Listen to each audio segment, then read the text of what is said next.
आईच्या जीवनातील शेवटच्या संघर्ष यात्रेत आपण अमूल्य वेळ देऊन सहकार्य केलेत. प्रयत्न करणे आपल्या हातात आहे, फळ ईश्वर देत असतो.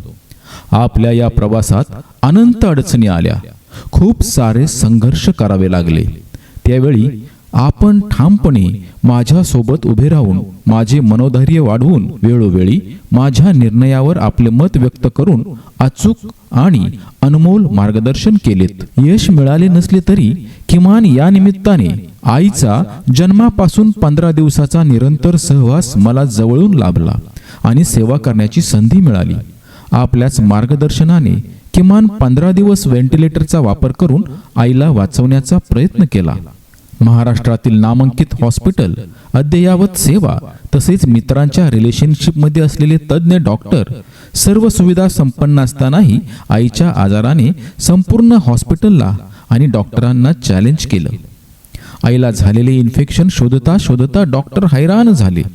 रोजचा लाख ते सव्वा लाख रुपये खर्च, अफाट तपासण्या आणि ट्रीटमेंट यामुळे सिस्टर पासून डॉक्टर पर्यंत सगळ्यांनाच हैराण करून टाकले. सर्वसामान्य पेशंटच्या मानाने आई केवळ आणि केवळ दुर्दैम्य इच्छाशक्तीनेच 10 दिवसानंतर व्हेंटिलेटरमधून बाहेर पडली. स्वतःला सावरत स्वतःचा ऑक्सिजन घेण्यासाठी सज्ज झाली. दुर्दैव, वाढलेल्या इन्फेक्शनमुळे स्वादुपिंडावरून किडनीवर दाब पडल्याने युरिन आउट बंद झाले. त्यामुळे आईचा स्वतः श्वास घेण्याचा आत्मविश्वास अपवाद ठरला. आई नावाची 65 वर्षापूर्वीची जुनी गाडी, कधीही वेळोवेळी सर्व्हिसिंग न केलेली आणि इतरांसाठी वेळोवेळी खूप धावलेली गाडी बारामतीला 12 जुलै रोजी येऊन नादुरुस्त झाली. माझ्यासाठी गाडीचा हा किरकोळ विषय. गाडी दुरुस्ती करून चालू करण्यात मला अत्यंत साधं काम वाटलं. निष्णात डॉक्टर नावाचे मेकॅनिकल माझ्याकडे असल्याचा आत्मविश्वास आईला होता, पण तिची नादुरुस्त गाडी रुबी नावाच्या 7 स्टार हॉस्पिटलमध्ये पोहोचली आणि स्पेशल कंपनीच्या स्पेअर पार्ट बदलून इंजिनवर मोठ्या प्रमाणात प्रयोग सुरू झाला. कूलंटमधील पाणी अचानक कमी पडले. इन्फेक्शन विषयी चर्चा झाली. कूलंट पाणी बदलण्यातच म्हणजेच डायलिसिस करून डॉक्टर मग्न झाले. सुरुवातीला काही दिवसातच डॉक्टरांना पण खात्री वाटली की कधी ना कधी गाडी दुरुस्त होईल, पण गाडीचे सगळे पार्ट बदलण्यामध्ये वेळ जाईल असे डॉक्टर म्हणत. त्यासाठी आम्हाला पुढील सलग 28 दिवस पेशंटसाठी महत्त्वाचे आहेत. त्या गोष्टीने माझा आत्मविश्वास कमी झाला आणि पहिल्यांदाच खचलो. कारण की 28 दिवस आणि दररोज 50,000 रुपयांपेक्षा जास्त खर्च आणि आईची गाडी संपूर्णपणे दुरुस्तीची गॅरंटी सुद्धा नाही. दुसऱ्या क्षणी उपचाराच्या संपूर्ण बजेटविषयी भावाला समजावून पर्यायी स्वतःजवळील पैसे संपल्यानंतर शेती विकणे आणि फंडामधील रक्कम काढून गाडी दुरुस्त करण्यासाठी आम्ही संपूर्ण मानसिकताच केली. डॉक्टरांचे मार्गदर्शन आमच्यासाठी आईचा पुनर्जन्म वाटत होते. जन्म दिलेल्या आईला पुनर्जन्म देण्यासाठी सेवा करण्याची अनमोल संधी मिळाली. आम्हाला आईच्या आशीर्वादानेच आर्थिक बळ मित्रांच्या रूपी वेळोवेळी मिळाले सुद्धा. पुण्यातील रुबी हॉस्पिटलमध्ये बेड रिझर्व्ह करण्यापासून ते दिवसेंदिवस खचलेल्या माझ्या मनाला देवरूपी मित्रांनी आपले मत व्यक्त करत पाठबळ दिलं. आई मूळ कर्नाटकची आणि माझी मातृभाषा कन्नड होती.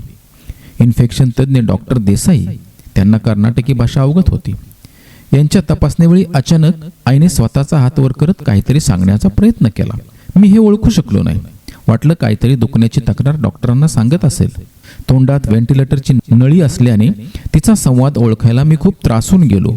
शेवटी लिहिण्याच्या पॅडवर कोरा कागद देऊन लिहिण्यासाठी आईला मी विनंती केली असता आईने हात थरथर करत एल्लरिगू नन्न नमस्कारಗಳು म्हणजे मराठीमध्ये सर्वांना माझे नमस्कार लिहून डॉक्टरांकडे पुन्हा हात वर करत मला पुन्हा वाचायला सांगितलं. मृत्यूपूर्वी माणसांना कळते एक संकेत आईंनी दिला की काय, असे नकारार्थी विचार करण्यापेक्षा दुर्लक्ष करत आई बरी होणारच आहे असा आशावादी दृष्टिकोनातून पुन्हा पुढील ट्रीटमेंटसाठी मी स्वतःला सावरत सज्ज राहिलो. तिचा आत्मविश्वास द्विगुणित करण्याकरिता हॉस्पिटलमधील कन्नड भाषा अवगत असणारे अनेक ब्रदर आणि सिस्टर यांना पकडून आणून आईसमोर मी नेहमी उभे करायचो. तिच्या रिपोर्टिंग विषयी कन्नडमध्ये पॉझिटिव्ह बातमी सांगायला प्रेरित करायचो.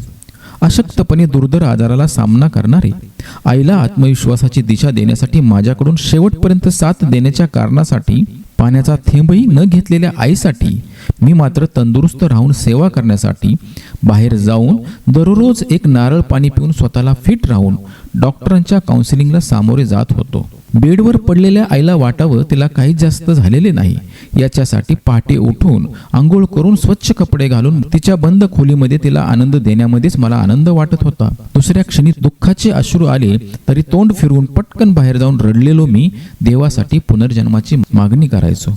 आईला पहिल्या दिवसापासूनच देवाने शिक्षा दिल्यासारखे जीवनाच्या शेवटच्या दिवसांमध्ये तिच्या तोंडामध्ये व्हेंटिलेटर नावाचा पाईप असल्याने बोलणे बंद झाले होते. तिला होणाऱ्या वेदना आणि शेवटची इच्छा आकांक्षा ती व्यक्त करू शकत नव्हती. वेळोवेळी हात वारे करून सांगण्याच्या मध्ये मी अतिशय गोंधळून जायचो, वेदनेने भरून जायचो. तरी सुद्धा प्रयत्न म्हणून तिच्या हातात कोरा कागद देऊन काहीतरी लिहिण्याचा प्रयत्न केला.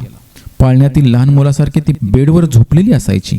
मी मात्र तिच्या वेदना पाहत मन कठोर करून चेहऱ्यावर खोटे हास्य ठेवून तिच्या कपाळावर हात फिरवत सकारात्मकरित्या समज घालत बघत बसायचो. रोजच्या लाखावरील बिल भरून आईच्या शेजारील बेडवर झोपण्याची दुर्दैवी व्यथा आयुष्यात कुठल्याही शत्रूच्या मुलाला भेटू नये हीच ईश्वरचरणी प्रार्थना असेल. म्हणतात ना, सुरुवात ज्या गोष्टीला आहे त्याच गोष्टीला शेवटही असतोच. रोजचं बिल भरायला आईच्या आरोग्यासाठी न थकलेला मला डॉक्टर मात्र उपचार देऊन इम्प्रूव्हमेंट रिपोर्ट येण्यासाठी थकून गेले, गोंधळून गेले, स्वतः अपयशी सुद्धा ठरले. कदापि त्या तज्ज्ञ लोकांना अंदाज असेल की या पेशंटला आपल्यातील अत्युच्च उपचार देऊन सुद्धा आपण संपूर्ण नीट करू शकत नाही. 12-13 दिवसांच्या उपचारानंतर तेथील तज्ज्ञ डॉक्टरांनी हात जोडत देवाची कृपा मागण्याविषयी आम्हाला सांगितले. आर्थिक दृष्टीने काळजी करत जवळील मित्रमंडळी जास्त खर्च, ट्रीटमेंट आणि अप्रगत रिझल्टमुळे संकुचित होऊन आईच्या वाढलेल्या इन्फेक्शनचे रिझल्ट पाहून घरी आणून सेवा करण्याची भीती टाकली आणि वास्तव परिस्थिती स्वीकारण्यासाठी मानसिकता बनविण्यासाठी आम्हा दोन्ही भावांना आणि संपूर्ण कुटुंबाला कल्पना देण्यासाठी पुढाकार घेतला. शेवटी तो दिवस जवळ आला असावा. फक्त मेंदू कार्यक्षम सोडून शरीराचे सर्व अवयव निकामी होत गेले. आईचे डोळे सुद्धा अकार्यक्षमपणे फिरू लागले. रुबी 7 स्टार मधून घरी गेल्याशिवाय पर्याय उरला नाही. तेव्हा निर्णायक मत घेऊन 65 वर्षाची जुनी गाडी बंद स्वरूपातच मूळ गावी कर्जगीत नाईलाजाने कायमचीच पार्किंग केली गेली. आई नेहमी म्हणत होती, मी जिथे असते तिथे यश खेचूनच आणते. शेवटी प्रत्येक गोष्टीला अपवाद आहेच, तिच्या वेळेतच का अपवाद ठरावा. दुर्दैव व्यथा प्रत्येक वेळी आयुष्यात मला सदैव टोचत राहील. यातून शिकण्यासारखे म्हणजे वास्तव स्वीकारत चला. आरोग्याची वेळेत काळजी घ्या. जेवणाविषयी सतर्क राहा. व्यायाम करणे टाळू नका. आपली गुंतवणूक सुरक्षित राहण्यासाठी, भविष्यातील स्वप्ने वेळेत पूर्ण करण्यासाठी हेल्थ इन्शुरन्स काढून आरोग्य खर्चाला सुरक्षित ठेवा. वरील सर्व गोष्ट पाळल्यानंतरच नशीब म्हणून दोष द्या. दुर्दैवी मुलगा, महांतेश.